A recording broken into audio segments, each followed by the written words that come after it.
Hello दोस्तों, कैसे हैं आप सब। स्वागत है आपका आपके अपने चैनल BR इन्फॉर्मेशन सेंटर में। जी हाँ दोस्तों, आप लोगों ने थंबनेल में बिल्कुल सही पढ़ा है कि वोट डालने गए जनता के खाते से पैसे गायब। ये काम हुआ है पिछले 29 तारीख को, 29 नवंबर की घटना है ये। 29 नवंबर को बिहार के पूर्णिया जिले के बैसा प्रखंड में पंचायत चुनाव था, जिसमें चोपड़ा पंचायत की ये घटना है, जहाँ पे कि कुछ लोगों के, कुछ महिलाओं के खातों से पैसे गायब हुए हैं। वोट डालने गई और यहाँ पे बिहार में बिहार पंचायत चुनाव जो अभी इस बार हो रहा है, इसमें नियम क्या है कि फिंगरप्रिंट वेरिफिकेशन के बाद वोट दिया जाता है। तो फिंगरप्रिंट वेरिफिकेशन के टाइम पे उनके खातों से पैसे निकाले गए हैं। तो आपको मैं इस वीडियो में बताने वाला हूं कि ये काम किसको मिला है और किन लोगों ने ऐसा किया होगा और उन लोगों को कैसे पकड़ा जा सकता है, सारी बात बताऊंगा। पहले आप ये वीडियो देखिए जो आपको मैं दिखा रहा हूं, उन लोगों के खाते से कितने पैसे निकाले गए हैं। औरतों की बात सुनते हैं, उसके बाद आगे की बात बताऊंगा। और एक बात पहले आपको बताता चलूँ कि अभी भी 2 चरणों का चुनाव बिहार में बाकी है, जो कि है 8 दिसंबर और 12 दिसंबर को। तो जो भी लोग इस वीडियो को देख रहे हैं चुनाव से पहले, आप लोग फिंगरप्रिंट वेरिफिकेशन के टाइम पे ज़रूर देखें टैबलेट पे या स्मार्टफोन पे कि क्या किस एप्लीकेशन पे आपका फिंगरप्रिंट लिया जा रहा है। इस चीज़ का ज़रूर ध्यान दें। दुखनी देवी। क्या घटना घटी आपके साथ? पैसा कट गया कितना राशि? 40,000 46,000 टोटल एक लगा अकाउंट से 40,000 कैसे कट गया? फिंगरप्रिंट। फिंगर किया ना, वोट देने के लिए गया तो किस बूथ पर? 6 वार्ड पे पंचायत चोपड़ा। चोपड़ा पंचायत इस तरह का मामला क्या और भी किसी के साथ हुआ? हाँ, हुआ है तो 10-12 लेडीज़ के साथ। आपका कितना राशि कटा? मेरा दो टोटल अकाउंट से लगा 46,000 46,000 7,200 7,200। कब पता चला आपको? 1 तारीख को। कहाँ शक हो रहा, कहाँ पैसा कटा होगा? कहीं बैंक उठा हम लिया? कहीं नहीं दिए थे, 1 महीना पहले पैसा निकाले थे। अच्छा, तब अब उस दिन खाली बंगूठा साहब उस दिन भोट दिया था, उसी दिन उसी पर शक आ रहा उसी है। का किस बैंक का अकाउंट है आपका? इसी का आप किराना लोगों ने इसके खिलाफ में आवेदन दिया था? नहीं दिए। आपका रुपया कितना कटा है? 3,364 रुपया। आपको क्या लग रहा है कहाँ कटा होगा आपका पैसा? आपको हम वही वोट पे फिंगर दिए थे ना, वही पे। उसके बाद कहीं फिंगर नहीं दिए कहीं पे। कौन सा पंचायत है? हाँ, कौन सा वही पंचायत? चपड़ा पंचायत, कौन सा बैंक में कौन है? वही केंद्रा, सभी का केंद्रा पंचायत। आपका भी है?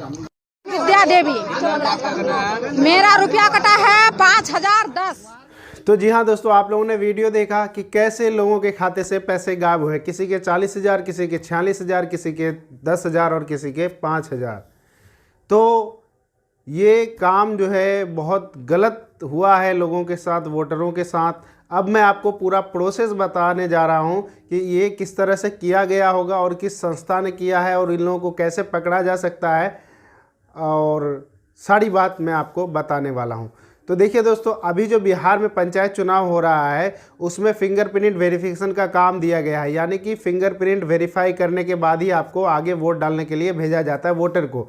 तो ये काम जो है बिहार सरकार और बिहार इलेक्शन कमीशन ने दिया है CSC को। CSC एक पूरे हिंदुस्तान में चलने वाली संस्था है जो ministry of information and technology के अंदर आती है, जिसमें कि 4 लाख से ज़्यादा VLE हैं, यानी एक तरह से कह लें कि 4 लाख एम्प्लॉय है। और उनके अंदर, उन 4 लाख लोगों के अंदर 4-5 या 10, किसी के पास ज़्यादा भी हो सकते हैं और किसी के पास 2-3 भी हो सकते हैं, ऑपरेटर काम करते हैं। तो ये काम जो दिया गया है CSC VLE को दिया गया है और CSC VLE अपने ऑपरेटर के ज़रिए इस काम को कराते हैं। तो ये जो घोटाला हुआ है, ये इस तरह की जो घटना हुई है, लोगों के खाते से जो पैसे निकाले गए हैं, ये हो ना हो CSC VLE के द्वारा किया गया हो। मैं ऐसा इसलिए कह सकता हूँ कि CSC VLE ने अपना नाम और अपना काम बहुत पहले बिगाड़ा हुआ है। इससे पहले आधार का काम मिला हुआ था, लेकिन इन लोगों की बेईमानी की वजह से आधार का काम गवर्नमेंट ने इनसे छीन लिया और अब देखिए इस तरह के काम कर रहे हैं। चुनाव में काम मिलना, चुनाव में एक वेरिफिकेशन का काम मिलना, ये कोई छोटी बात नहीं होती, बहुत बड़ी बात होती है। ऐसे काम पे घोटाले करेंगे तो आगे कोई प्रोजेक्ट कैसे गवर्नमेंट आपको देगी। तो CSC VLE ने शायद ये किया होगा, क्योंकि मेरा जो होम है, मेरा जो घर है वो किशनगंज ज़िला में है और ये घटना पूर्णिया ज़िला के चोपड़ा पंचायत की है, जो बैसा प्रखंड में आता है। तो हो सकता है पूरे बिहार में CSC VLE है, पूरे बिहार में पंचायत चुनाव है, तो हो सकता है वहाँ पे भी CSC VLE को ही ये काम दिया गया हो, इसलिए मैं ये कह रहा हूँ, मैं सीधे तौर पर नहीं कह रहा हूँ। तो वहाँ पे एक बात ये जानने वाली है कि जिस पंचायत में या जिस प्रखंड में चुनाव होता है उस प्रखंड के VLE और ऑपरेटर को काम नहीं दिया जाता, दूसरे प्रखंड के VLE और ऑपरेटर को बुलाया जाता है दूसरे प्रखंड में। तो हो सकता है कि CSC VLE ने ऐसा किया हो। अब कैसे किया होगा, हालांकि गवर्नमेंट ने या प्रशासन ने इनको ट्रांसपेरेंसी बरकरार रखने के लिए, किसी तरह की धोखाधड़ी ना हो, इसके लिए इनको काम करने के लिए अपने स्मार्टफोन का यूज़ करने के लिए मना किया है। इनको वोट से एक दिन पहले एक टैबलेट दिया जाता है और उस टैबलेट को भी लॉगिन किया जाता है जिस वक्त वोटिंग होगा उस वक्त, उससे पहले लॉगिन नहीं किया जा सकता है। उसके बावजूद भी इन लोगों ने लोगों के खाते से पैसे चुरा लिए हैं।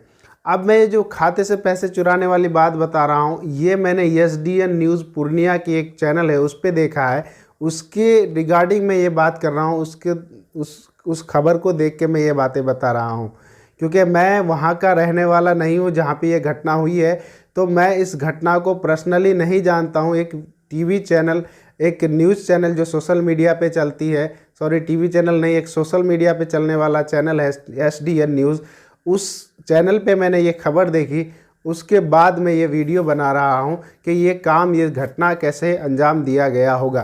तो ये जो है CSC VLE द्वारा दिया गया होगा। तो जैसे मैं आपको बता रहा था कि उनको एक टैबलेट दिया जाता है अलग से कि उस टैबलेट के ज़रिए वो फिंगरप्रिंट वेरिफिकेशन का काम करेंगे वोटिंग के दिन। एक दिन पहले उनको शाम को मिल जाता है, लेकिन लॉगिन कर सकते हैं जिस दिन वोट है, वोटिंग के दिन मॉर्निंग में लॉगिन कर सकते हैं। और ये लॉगिन के लिए ID पासवर्ड का जो काम है वो जो मेन VLE होता है उसको दिया जाता है। उसके बावजूद भी हो सकता है इन्होंने अपना स्मार्टफोन साथ में रखा हो, फिंगरप्रिंट डिवाइस साथ में रखा हो, या हो सकता है उस टैबलेट में जो AEPS का ऐप है वो इंस्टॉल किया हो, यानी कुछ ना कुछ किया होगा। या तो इस डिवाइस से नहीं, उस डिवाइस से, इसमें आपका फिंगरप्रिंट नहीं आ रहा, अच्छा इसमें लगा के देखते हैं। अब लोगों को क्या पता, औरतों को क्या पता कि कैसे क्या होता है। तो टैबलेट की जगह अगर स्मार्टफोन वाले ऐप में फिंगरप्रिंट लिया हो तो उनके पैसे निकल गए होंगे। तो इस तरह से उन्होंने ये काम को अंजाम दिया होगा। अब बात है कि इनको कैसे पकड़ा जाए। तो पकड़ने का काम बहुत आसान है। देखिए, CSC एक बहुत बड़ी संस्था है, इन्होंने हर जगह अपना पूरा तैयार किया हुआ है प्रोसेस, किस तरह से काम करना चाहिए। तो हर ज़िले में एक EDM, 2 या 3 EDM होते हैं। तो जो EDM है, जो डिस्ट्रिक्ट मैनेजर हैं CSC के, उनको पता है कि हमने उस दिन उस बूथ पे किन को काम दिया था, कौन मेन VLE है जिसको वो काम दिया था, और उस VLE को पकड़ लिया जाए तो उस VLE के अंडर कितने ऑपरेटर हैं वो पकड़ में आ जाएंगे। क्योंकि VLE के पास जितने ऑपरेटर होते हैं तो उन ऑपरेटरों का आधार, पैन, मोबाइल, ईमेल, ये सारा डाटा उस VLE के पास होता है, और जो VLE है उसका डाटा डिस्ट्रिक्ट मैनेजर के पास और CSC हेड के पास होता है। तो इस तरह से जो है पूरे CSC VLE और ऑपरेटर को पकड़ा जा सकता है। तो मैं पूर्णिया प्रशासन से गुजारिश करूंगा कि इन लोगों को जो है पकड़ा जाए, और अगर ये दोषी पाए जाते हैं तो इनके ऊपर सख्त से सख्त कार्रवाई की जाए। इसलिए सख्त से सख्त कार्रवाई की जाए कि इन जैसे कमीने लोगों की वजह से हम जैसे CSC VLE को जो सही से काम करते हैं, हम लोगों का भी नाम खराब होता है और हम लोगों को कोई बड़ा प्रोजेक्ट नहीं मिलता है। अगर इतनी बड़ी जिम्मेवारी का काम सही से कर लेते तो आगे चल के गवर्नमेंट का कोई बड़ा प्रोजेक्ट होता, वो हमें मिलता, CSC को मिलता। तो इस तरह से नुकसान होता है। आपको बताता चलूँ कि कुछ दिनों पहले 2-3 साल पहले आधार का काम लगभग हर VLE को मिला हुआ था। आधार इनरोलमेंट का काम, आधार अपडेट का काम हर VLE को मिला हुआ था, और वो हर जगह कहीं से भी इसको एक्सेस करके कर सकते थे। लेकिन इन लोगों ने सही से काम नहीं किया, जिसके वजह से गवर्नमेंट ने इनसे आधार का काम छीन लिया।